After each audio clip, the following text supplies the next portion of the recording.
It is hard to believe, but it's already been a year since the launch of Apple's Vision Pro headset, the first brand new product category to come to Apple's lineup, I guess, since the debut of AirPods in 2016.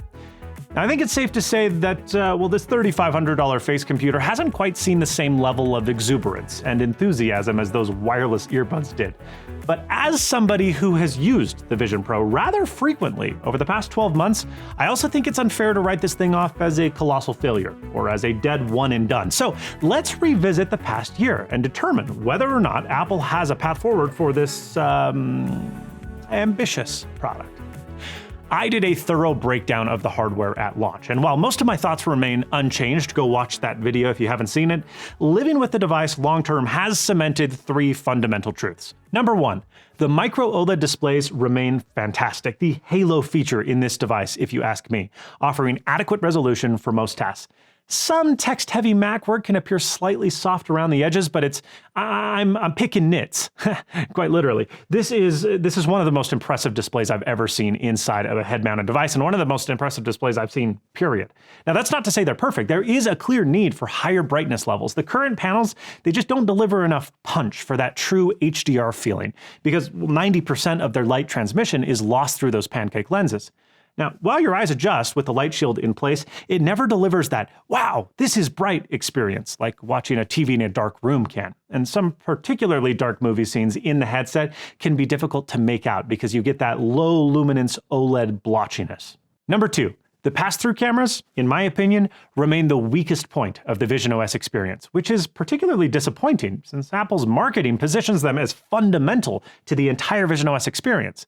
But the reality is, once the novelty wears off, the grainy, low-resolution feed becomes more distracting than immersive, leading me to default to virtual environments most of the time, effectively turning the Vision Pro into a VR headset instead of an MR headset or AR device. And number three, most egregiously, Apple seriously misjudged the comfort requirements for a face-worn device. When Vision Pro was announced, I voiced concerns about comfort because it reminded me of early VR attempts, heavy devices with flexible headbands requiring facial pressure for stability. Now, while competitors had moved to lighter designs with rigid headbands, Vision Pro prioritized premium materials and aesthetics over, frankly, practical comfort. And my concerns, they proved valid. The only thing making the Vision Pro remotely tolerable to wear long-term is stuff like this. Third-party headbands from makers like Globular Cluster, Anna Pro, and others. Rigid straps like these, because they maintain pressure on your head and not your face, even allow for removal of the light shield, which not only eliminates facial contact entirely, but offers a pleasant way to give you peripheral vision while working. But perhaps the clearest admission of the original design shortcomings is Apple's recent partnership with ResMed, a CPAP machine manufacturer, to create a comfort-focused strap for Vision Pro sold exclusively in Apple stores. So in short, like most VR headsets of today, the Vision Pro hardware is adequate. It's not comfortable, it's not easily accessible, and it requires deliberate effort to use. I mean, you've got to mess up your hair, you've got to deal with an itchy face and cope with a warm forehead. It's nothing like the simplicity of pulling your phone out of your pocket. So the question is, does Vision OS make all of that hassle worthwhile? Does it merit the effort? Sometimes. Strip away all of the productivity promises and workplace integrations for a minute, because the Vision Pro frankly excels at immersive entertainment. I have watched more movies and more TV in this headset than I ever expected, not just on planes, but even at home. Though we recently traded our 77-inch LG OLED for a nursery, leaving me with a mere 48-incher in the bedroom, I found myself reaching for the Vision Pro over the TV even before that change, because the headset just creates a distraction-free experience, eliminating small or cluttered rooms and TV reflections while delivering what I know sounds corny but is merely true, a boldly cinematic experience with a massive ultra-high quality display. And that's saying nothing about 3D movies, a format nearly abandoned by the industry, which now feels completely revitalized and compelling, more convincing and unlike any other 3D experience I've ever had, because each eye is legitimately fed its own 4K video feed. Pixar's Elemental became one of the best movie experiences I have ever had in my life, largely because I first watched it in 3D in Vision Pro. And I doubt I would have appreciated it as much in 2D, where my neighbor's noise and my cat's repeated attempts to scratch at the couch would have pulled me out of the experience. Now, my same praise cannot be given to Apple's heavily advertised immersive video, which is essentially 8K 180-degree 3D content. Content that has trickled out slowly over the past year. Now, while these free, entertaining pieces do offer novel experiences, they're mostly just 15 minutes or shorter snippets of storytelling that, frankly, haven't really proven themselves as a viable alternative to traditional filmmaking. And nothing encapsulates that better than Submerged, their short film that, while engaging, is not really a format that you would want to experience for a full-length feature. The resolution is just not there. 8K sounds like a lot, but that's for the full 180-degree field of view, and you're dealing with 4K of resolution in a really narrow FOV. It works great for little nature documentaries, but it's probably not going to be Christopher Nolan's next medium of choice. Besides, even if it were, currently today you can burn through all of Apple's immersive content that they've released since launch in just a couple of hours. Hardly groundbreaking and not really demonstrative of firm commitment. There are really just two experiences that I've had in the Vision Pro that have made me say, holy crap. But they are two things that I cannot do literally anywhere else. Like, not at all. The first was watching the Masters back in April. I am a big golf fan, and if you're not, first of all, shame on you, but second of all, let me explain. Unlike football or soccer, golf doesn't have a single point of action. The entire course has golfers playing on every hole, but on TV, well, you primarily only see the leaders and the chasing pack. It's impossible to show everybody. But in the Vision Pro, during the Masters, they did exactly that. You could see every single shot from every single player on every single hole. Plus, the ball's 3D flight path was visualized on renderings of the hole itself. Incredibly helpful and engaging, especially for those unfamiliar with Augusta National.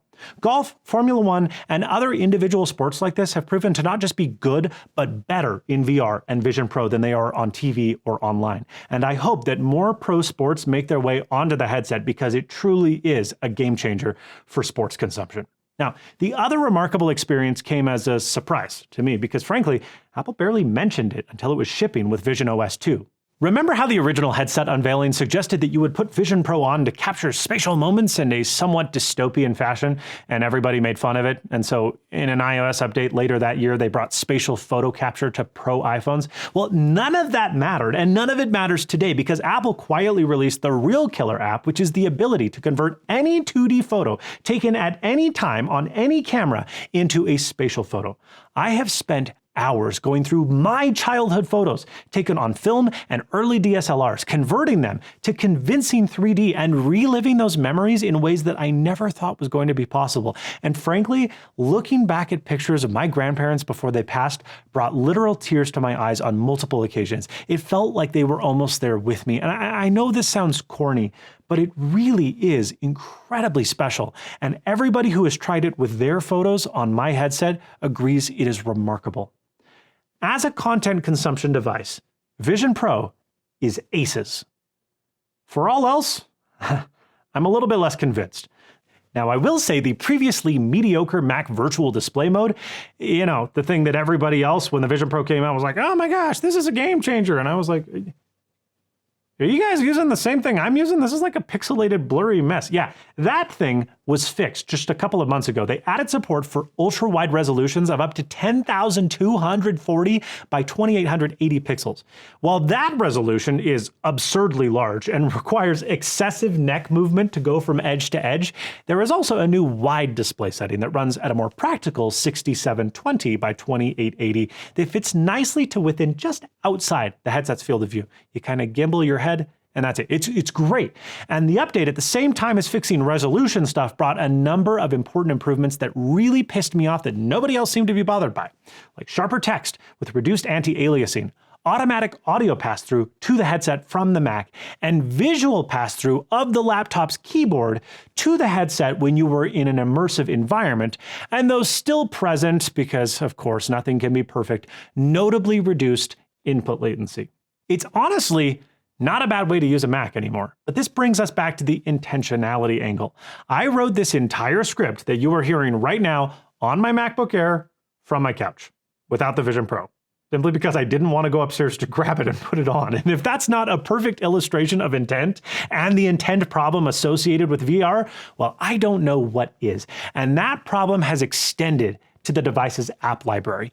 dedicated Vision OS apps have been slow to materialize, with major players still notably absent and many apps left as abandonware with no updates since a couple of months after launch. Even Apple's own apps feel like afterthoughts, with both calendar, reminders, and a handful of other crucial programs continuing to run in iPad compatibility mode. What are you doing? I mean, at least we have a native Vision OS version of mindfulness, eh? Right? I'm going to need to do a mindfulness session. The few standout Vision OS native apps do demonstrate what could be possible, like Portal, the PlayStation Remote Play app that uses metal effects to upscale the 1080p stream from the PlayStation to 4K. It's fantastic. And there's Craft, which integrates effectively all of the desktop app's features into a gorgeous native Vision OS experience. But these remain the exceptions rather than the rule, and most third-party developers seem to be taking a well, let's wait and see approach, which creates a chicken and an egg problem. Users want more apps to justify their purchase, while developers want more users to justify the development costs and effort. Gaming, which could have been a killer application for Vision Pro, has been particularly disappointing. Despite the device's powerful hardware and sophisticated hand tracking, most games are just simple 2D ports of existing iOS titles with some window chrome added on top. Frankly, the absence of room-scale VR support and controller input, a standard feature on competing headsets, severely limits the types of immersive experiences that are possible in this headset. Vacation Simulator on the Apple Vision Pro sucks because the hand tracking is not good enough. And on one hand, I understand why Apple didn't do this. They didn't want the Vision Pro to be considered a VR headset like the Meta Quest. The thing is, it is a VR headset. It's just one that sucks at gaming. Luckily, there are third-party hardware makers that are picking up slack where Apple has dropped the ball. Stay tuned for a future video on these. The Surreal Touch controllers, which bring Steam VR gaming to Apple's headset. They're pretty wild. This lukewarm developer response reflects a deeper uncertainty about the Vision Pro's identity. Is it a productivity device? An entertainment platform? A communication tool?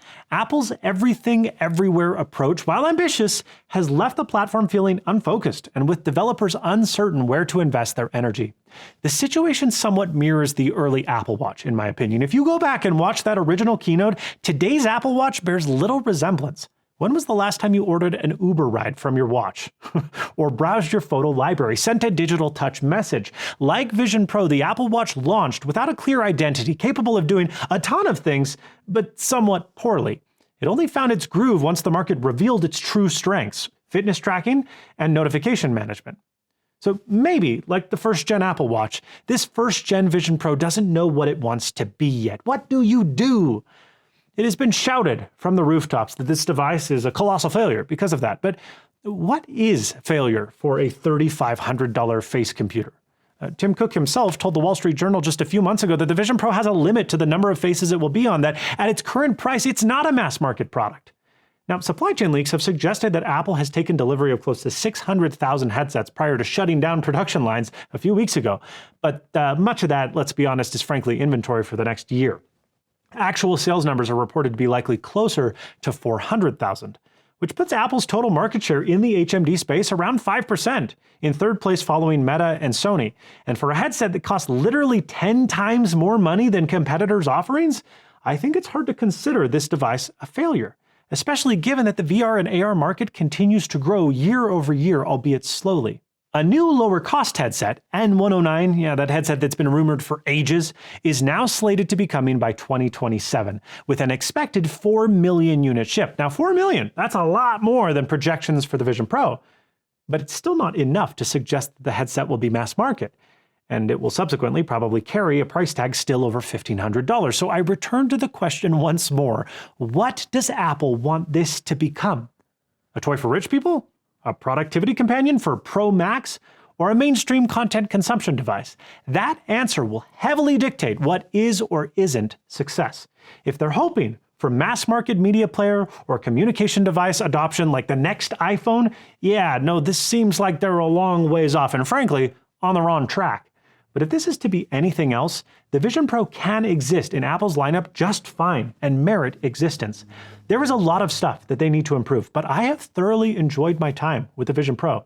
Despite its shortcomings, I find myself frequently reaching for it, not daily, but weekly, whether for an immersive movie experience, enjoying golf, or occasionally extending my Mac's display. While I can't justify the $3,500 price tag for most people, and honestly, wouldn't even be able to justify it for myself if this weren't my job, I don't have any desire to offload it on eBay at a loss. What's remarkable is that despite its first generation status, it has delivered, to me, a VR veteran, multiple holy crap moments, experiences that are simply not possible on any other device, period. The foundation, it's there.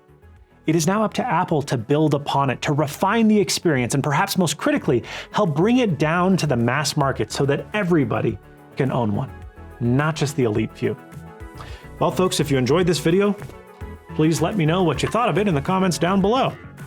Do you have any interest in a Vision Pro? Or is it just a stupid little dumb thing for dumb little people with bad receding hairlines like myself? Thank you so much for watching, and as always, stay snazzy. I'll put the hat back on. I can almost read my script.